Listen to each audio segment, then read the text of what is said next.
How did punishment change 1500 to 1700?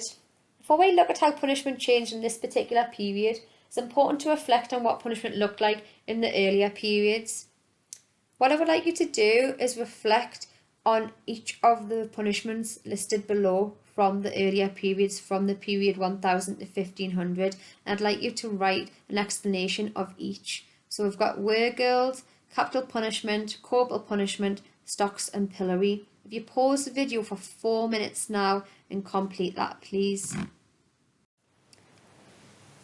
Okay, just to recap then, so wergild means man price, and it is an Anglo-Saxon punishment, a fine that a murderer would have to pay the victim's family. Capital punishment is simply the death penalty. Corporal punishment is a punishment that causes harm or pain to the body, for example, mutilation. And stocks and pillory are a wooden frame that criminals would have to sit in or stand on, and the community would be encouraged to throw rotten food at them as a form of public humiliation. Just a quick reminder that the three key purposes of punishment are retribution, rehabilitation, and deterrent. So retribution means a form of revenge. Rehabilitation is about reforming the criminal and helping them to recover or change.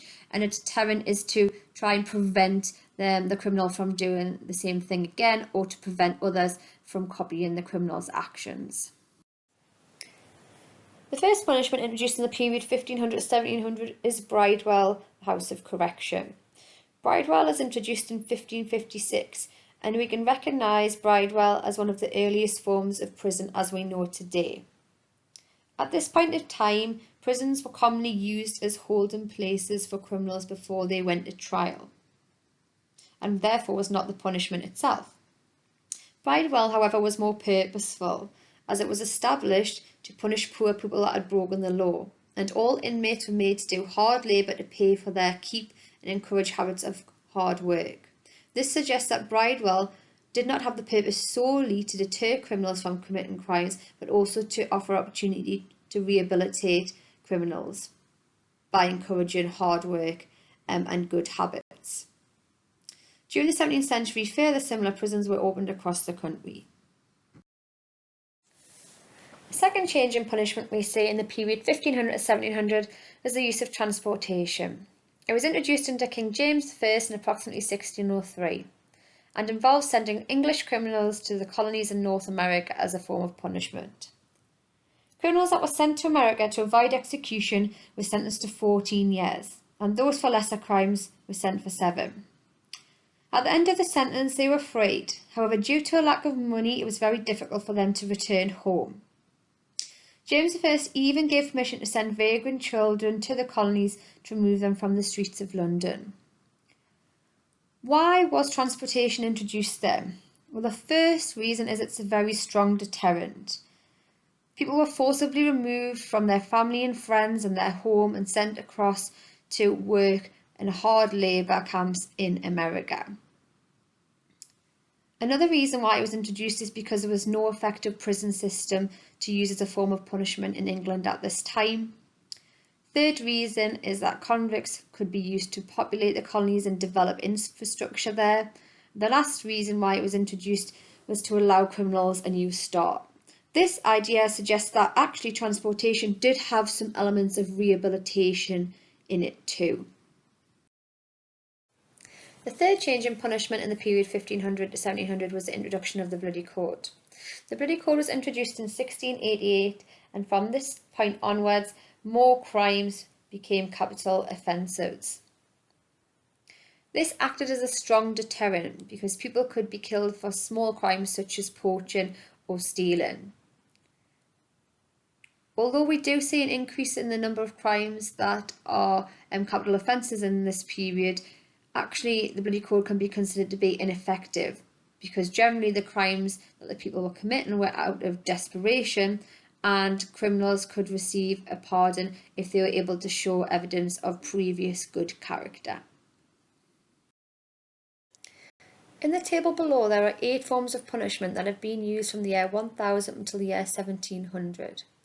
What I'd like you to do is copy out the table, and I'd like you to think about the purpose of each of those forms of punishment. Remember, the main purposes of punishment are retribution, revenge, rehabilitation, to reform, and deterrent, to prevent the criminal or others from repeating the same offence. Some of those forms of punishment may have more than one purpose. And then I'd like you to think about what patterns you can see in the nature of punishment over time. I'd like you to pause the video for 4 minutes, and I would like you to give the activity a go. Okay, let's go through the different forms of punishment then. So first of all, you've got Wergild, and Wergild is the Anglo-Saxon punishment that means man price, remember? So the purpose of that would be retribution and a deterrent. The murder and fine is a Norman punishment that would have been used on a particular area if a murderer has not been found, and that would be paid by the Anglo-Saxons in that area to the king, and again that would be retribution and a deterrent. The use of stocks and pillory, again that would have been used right from 1000 up until 1700, and that would have acted as a deterrent. Capital punishment certainly is a deterrent. Corporal punishment, again, could be seen to be a deterrent, but also a form of retribution. The bloody cord is a deterrent. Transportation could be considered to be a deterrent, but also an opportunity to rehabilitate. And Bridewell would be the same in terms of the main function as a deterrent, but also with some opportunity to rehabilitate criminals.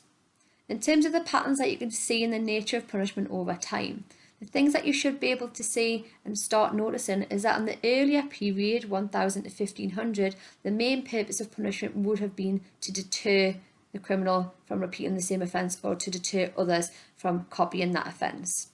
However, when we enter the period 1500 to 1700, you can start to see that yes, the main purpose of punishment is a deterrent, but actually there's starting to be some kind of consideration about rehabilitation as well.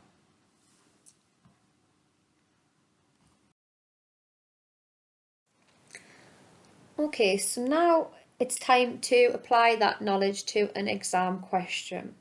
So the question is, explain one way punishment was similar in the Norman period and the 17th century. It's 4 marks, so you shouldn't be writing a lot. It should be one small paragraph.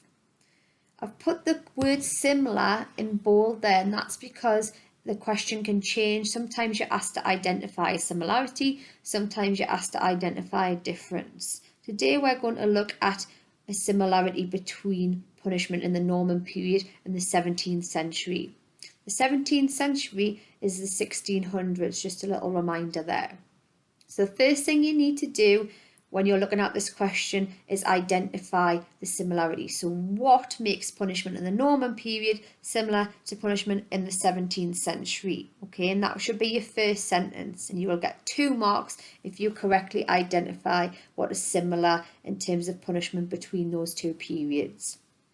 You then need to give me an example from the Norman period that shows how it is similar to the 17th century, and then I also need an example from the 17th century as well, and you'll get 1 mark for each of the examples that you give. Okay, so 2 marks for identifying the similarity, and then 1 mark for an example from each of the 2 time periods.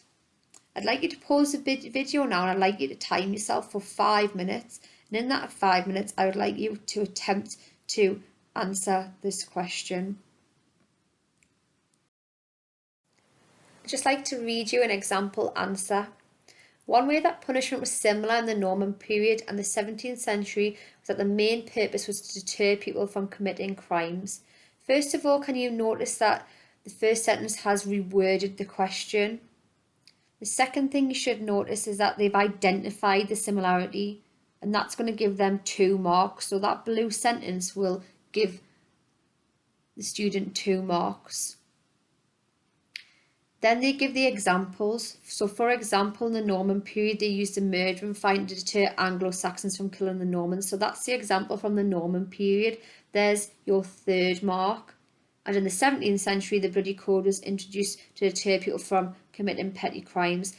That bit in the green is the last example from the 17th century, and it would give the fourth mark. So overall, if you have something like this, then you would get 4 marks out of 4. So can you review your answer, see if you've been able to identify the similarity for 2 marks, and then give an example from the 2 different periods to support your similarity. That would be 4 marks.